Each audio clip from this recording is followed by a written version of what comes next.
ಪ್ರಜ್ವಲ್ ರೇವಣ್ಣ ಕೇಸಿಗೆ ಸಂಬಂಧಿಸಿದಂತೆ ರಾಜ್ಯದ ಗೃಹ ಸಚಿವ ಡಾಕ್ಟರ್ ಜಿ ಪರಮೇಶ್ವರ್ ಪ್ರತಿಕ್ರಿಯೆ ಕೊಟ್ಟಿದ್ದಾರೆ. ಪ್ರಜ್ವಲ್ ವಿದೇಶಕ್ಕೆ ಹೋದ ತಕ್ಷಣ ಸರ್ಕಾರ ಅವರನ್ನು ಬಿಡೋದಿಲ್ಲ. ಪ್ರಜ್ವಲ್ ಅವರನ್ನು ವಿದೇಶಕ್ಕೆ ಹಾರಲು ಬಿಟ್ಟಿದ್ದಾರೆ ಅನ್ನೋ ವಿಚಾರಕ್ಕೆ ಸಂಬಂಧಿಸಿದಂತೆ ಪರಮೇಶ್ವರ್ ಈ ಪ್ರತಿಕ್ರಿಯೆಯನ್ನು ಕೊಟ್ಟಿದ್ದಾರೆ. ಅವರನ್ನು ಕಾನೂನು ರೀತಿ ಕರೆತಂದು ತನಿಖೆಯನ್ನು ಮಾಡಲಾಗುತ್ತೆ, ಯಾರನ್ನ ಕೂಡ ಬಿಡೋ ಪ್ರಶ್ನೆ ಇಲ್ಲ ಅಂತ ಗೃಹ ಸಚಿವರು ಹೇಳಿದ್ದಾರೆ. ಏರ್ಪೋರ್ಟ್ ಕಸ್ಟಮ್ಸ್ ಯಾರ ಅಧೀನದಲ್ಲಿದೆ ಅಂತ ಪ್ರಶ್ನೆ ಕೇಳಿದ್ದಾರೆ. ಅವರೇ ತಡೆಯಬಹುದಿತ್ತಲ್ವಾ, ನಮ್ಮನ್ನ ಬ್ಲೇಮ್ ಮಾಡೋದು ಯಾಕೆ?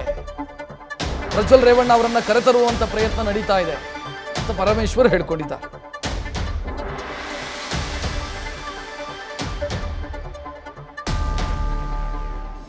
ಆ ಘಟನೆ ನಡೆದಿದೆ ಅನ್ನೋದಕ್ಕೆ ಇವತ್ತು ಏನು ಪ್ರಜ್ವಲ್ ರೇವಣ್ಣ ಅವರು ಒಬ್ಬ ಸಂಸದರಾಗಿದ್ದಂಥವರು ಮತ್ತು ಅವರ ತಂದೆ ರೇವಣ್ಣ ಅವರ ಮೇಲೆ ಕಂಪ್ಲೇಂಟ್ ಬಂದಿದೆ.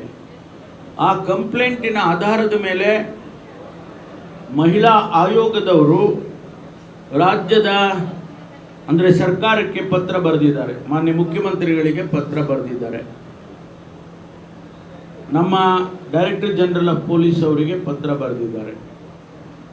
ಅದನ್ನು ಆಧಾರವಾಗಿಟ್ಕೊಂಡು ಇಂಥದ್ದು ಒಂದು ಘಟನೆ ನಮ್ಮ ರಾಜ್ಯದಲ್ಲಿ ನಡೆದಿದೆಯಲ್ಲ ಅಂಥೇಳಿ ನಮಗೆಲ್ಲರಿಗೂ ಕೂಡ ಆಶ್ಚರ್ಯ ಆಗುವಂಥ ರೀತಿಯಲ್ಲಿ ಇದಕ್ಕೆ ತನಿಖೆ ಆಗಬೇಕು ಅಂತ ಹೇಳಿ ತತ್ಕ್ಷಣ ಸ್ಪೆಷಲ್ ಇನ್ವೆಸ್ಟಿಗೇಷನ್ ಟೀಮನ್ನು ಮಾಡಿದ್ದೇವೆ. CIDಯಲ್ಲಿ ಒಂದು SIT ಮಾಡಿ ತಕ್ಷಣ ಅವರು ನಮ್ಮ BK ಸಿಂಗ್ ಅವರ ನೇತೃತ್ವದಲ್ಲಿ ಇಬ್ಬರು ಮಹಿಳಾ SP ಅವರನ್ನು ಕೂಡ ಅದರಲ್ಲಿ ಸದಸ್ಯರಿದ್ದಾರೆ. ಅವರ ನೇತೃತ್ವದಲ್ಲಿ ಈಗಾಗಲೇ ತನಿಖೆ ನಡೀತಾ ಇದೆ. ಸತ್ಯಾಸತ್ಯತೆ ಹೊರಗೆ ಬರೋ ತನಕ ನಾವು ಯಾರು ಕೂಡ ಅದಕ್ಕೆ ಹೀಗಂತೆ ಹಾಗಂತೆ ಅಂತ ಹೇಳಿ ಮಾತನಾಡೋದು ಅಷ್ಟು ಸರಿ ಕಾಣಿಸೋದಿಲ್ಲ. ಹಾಗಾಗಿ ತನಿಖೆ ನಡೀತಾ ಇದೆ. ತನಿಖೆ ವರದಿ ಆದಷ್ಟು ಶೀಘ್ರವಾಗಿ ಕೊಡಬೇಕು ಅಂತಕ್ಕಂಥ ಸೂಚನೆಯನ್ನು ಸರ್ಕಾರ ಕೊಟ್ಟಿದೆ. ಅವರು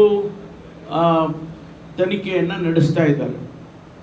ಈ ಮಧ್ಯೆ ಮಾನ್ಯ ಪ್ರಜ್ವಲ್ ರೇವಣ್ಣ ಅವರು ದೇಶ ಬಿಟ್ಟು ಹೋಗಿದ್ದಾರೆ ಅಂತೇಳಿ ಅವರ ಟಿಕೆಟ್ಗಳು ಕೂಡ ಏರ್ ಟಿಕೆಟ್ಸನ್ನು ಕೂಡ ನಾವು ಸೀಸ್ ಮಾಡ್ಕೊಂಡಿದ್ದೀವಿ. ನಮಗೆ ಅದನ್ನು ಸಿಕ್ಕಿದೆ, ಅದರ ಮಾಹಿತಿ ಸಿಕ್ಕಿದೆ.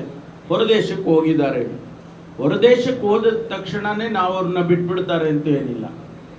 ಅವರನ್ನು ಕರ್ಕೊಂಡು ಬರೋದಕ್ಕೆ ಯಾವ ಪ್ರೊಸೀಜರನ್ನು ಅಡಾಪ್ಟ್ ಮಾಡಬೇಕು ಅದನ್ನು SIT ಅವರು ತೀರ್ಮಾನ ಮಾಡ್ತಾರೆ. ನಾನು ಹಿಂಗೆ ಕರ್ಕೊಂಡು ಬನ್ನಿ, ನಾಳೆನೇ ಕರ್ಕೊಂಡು ಬನ್ನಿ ಅಂತ ನಾನು ಹೇಳೋಕ್ಕೆ ಹೋಗೋದಿಲ್ಲ. SIT will decide how to procure him, ಅದನ್ನು ಡಿಸೈಡ್ ಮಾಡ್ತಾರೆ.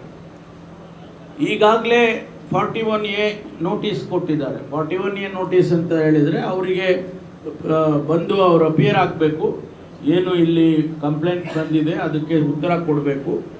ಒಂದು ವೇಳೆ ಬರದೇ ಇದ್ದರೆ ಅವರನ್ನು ಅರೆಸ್ಟ್ ಮಾಡಬೇಕು ಅಂತಕ್ಕಂಥದ್ದು ಈಗಾಗಲೇ ನೋಟಿಸನ್ನು ಕೊಟ್ಟಿದ್ದಾರೆ. ಬಹುಶಃ ಇವತ್ತು 24 ಗಂಟೆ ಒಳಗಾಗಿ ಬರಬೇಕು ಅಂತ ನಿನ್ನೆ ಕೊಟ್ಟಿದ್ದಾರೆ. ಅವರು ಇವತ್ತು ಬಂದು ಅಪಿಯರ್ ಆಗ್ಬೋದು. ಆದರೆ ಪ್ರಜ್ವಲ್ ರೇವಣ್ಣ ಅವರು ಹೊರದೇಶಕ್ಕೆ ಹೋಗಿದ್ದಾರೆ, ಅವರು ಅಪಿಯರ್ ಆಗೋದಿಲ್ಲ ಅಂದಾಗ ಅವರನ್ನು ಕರೆಸೋದಕ್ಕೆ ಯಾವ ರೀತಿ ಪ್ರೊಸೀಜರಲ್ಲಿ ಮಾಡಬೇಕು, ಅದು ಕೇಂದ್ರ ಸರ್ಕಾರದ ಸಹಾಯ ಬೇಕಾಗ್ತದ ಅಥವಾ ನಮ್ಮವರೇ ಹೋಗಿ ಕರ್ಕೊಂಡು ಬರ್ತಾರಾ, ಅದನ್ನು SITಗೆ ನಾವು ಬಿಟ್ಟಿದ್ದೇವೆ. ಒಟ್ಟಾರೆ ತನಿಖೆ ಆಗೋವರೆಗೂ ಭಾಳ ಜನ ಇದರ ಬಗ್ಗೆ ಟೀಕೆ ಟಿಪ್ಪಣಿಗಳನ್ನು ಮಾಡ್ತಾ ಇದ್ದಾರೆ, ಭಾಳ ಜನ ಮಾಡ್ತಿದ್ದಾರೆ. ನಮ್ಮ ಹಿರಿಯ ಮುಖಂಡರುಗಳೆಲ್ಲ ಇದರ ಬಗ್ಗೆ ಬೇರೆ ಬೇರೆ ಪಕ್ಷದವರು, BJPಯವರು ಇರ್ಬೋದು, ಜನತಾದಳದವರು ಇರ್ಬೋದು, ಕೆಲವರು ನಮ್ಮವರು ಕೂಡ ಇರ್ಬೋದು. ಆ ಟೀಕೆ ಟಿಪ್ಪಣಿಗಳು ಏನೇ ಆದರೂ ಕೂಡ ತನಿಖೆ ಕಂಪ್ಲೀಟ್ ಆಗಿ ವರದಿ ಬರೋವರೆಗೂ ಕೂಡ ಜನಸಮುದಾಯದಲ್ಲಿ ಏನು ಮಾತುಗಳಾಡ್ತಾ ಇರ್ತಾರೆ ನಾವು ಉತ್ತರ ಕೊಡೋಕ್ಕೆ ಬರೋದಿಲ್ಲ. ಹಾಗಾಗಿ ನಾನು ಯಾವುದನ್ನು ಕೂಡ ಅದಕ್ಕೆ ಉತ್ತರಿಸೋದಿಲ್ಲ. ತನಿಖೆ ಬಂದ ನಂತರವೇ ನಾವು ಅದಕ್ಕೆ ಉತ್ತರ ಕೊಡಬೇಕು. ನ್ಯೂಸ್ ಫಸ್ಟ್ ನಿರ್ಭೀತಿಯಿಂದ ನಿಮ್ಮ ಪರವಾಗಿ.